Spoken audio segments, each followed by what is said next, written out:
नमस्ते. आम्ही सगळे हे पर्यटक श्रीनगरमध्ये आहोत आणि कालपासून इथे आम्ही आलो. काल जो काही हल्ला झाला त्याच्यामध्ये आम्ही पुण्यातले 12 जण आहोत. हे नाशिकचे आहे आणि ही फॅमिली अहमदाबादची आहेत. असे अनेक जवळजवळ 60 ते 65% पर्यटक इथं अडकलेले आहेत. कालचा हल्ला झाल्यानंतर आणि बातमी आल्यानंतर सगळे प्रचंड घाबरलेले आहेत. मला प्रशासनाला एवढंच सांगायचं की कृपया इथनं विमानाची सोय तातडीने करावी. आमच्यासोबत एक टुरिस्ट इथले आहेत की ज्याप्रमाणे हल्ला झाला म्हणून आम्ही सगळे भयभीत झालो, पण इथल्याच टुरिस्ट लोकांनी या नाशिकच्या फॅमिलीला स्वतःच्या हे ते आहेत भैया, आपका नाम क्या है? आदिर भैया म्हणून आहेत. हे यांचे ड्रायव्हर आहेत इथले पर्यटन टुरिस्ट पर्सन. यांना यांच्या घरी नेलं, जेवायला घातलं आणि सुखरूपपणे या हॉटेलमध्ये सुरक्षितपणे आम्हाला ठेवलेलं आहे. या हॉटेलमध्ये नाही म्हणलं तरी 101 जण पर्यटन अडकलेले आहेत. काहींच्या फ्लाईट उद्या आहेत, परवा आहेत, 13 आहेत. परंतु आजच ही सगळी मंडळी इथनं सुखरूपपणे विमानतळावरून स्वतःच्या घरी गेली पाहिजेत. कारण का किती जरी सांगितलं की मिलिटरी रस्त्यावर आलेली आहे तरी कोणीही फिरण्यासाठी आता इथं तयार नाहीयेत.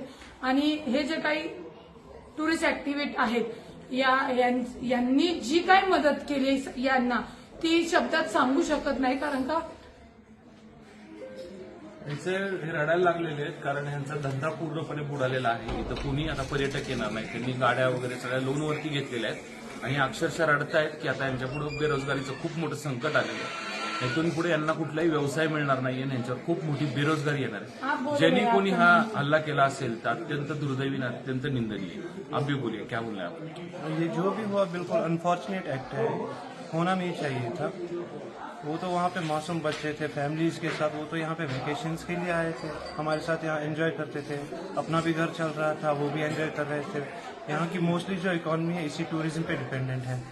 अब ये जिसने भी किया वो जानवर ही होंगे, वो तो इंसान नहीं होंगे. पूरी इंसानियत का कत्ल है ये तो होना नहीं चाहिए था. अब तो इसका रिजल्ट हमें तो भुगतना पड़ेगा ना, जो भी इसका आउटकम आएगा. क्योंकि गलती एक करता है बदनाम पूरे सारे लोग हो जाते हैं. अब तो क्या करेंगे?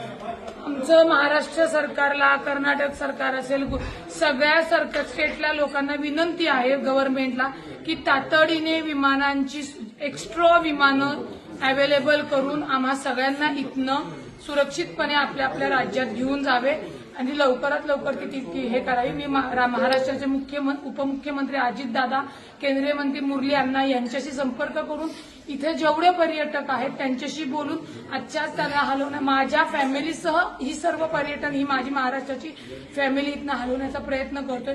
कृपया आम्हाला जास्तीची विमानं इथे तुम्ही उपलब्ध करून द्यावी एवढीच विनंती आहे. सगळी लहान मुलं आहेत आणि ही कळकळीची विनंती आहे, तातडीने आपण ही सोय करावी.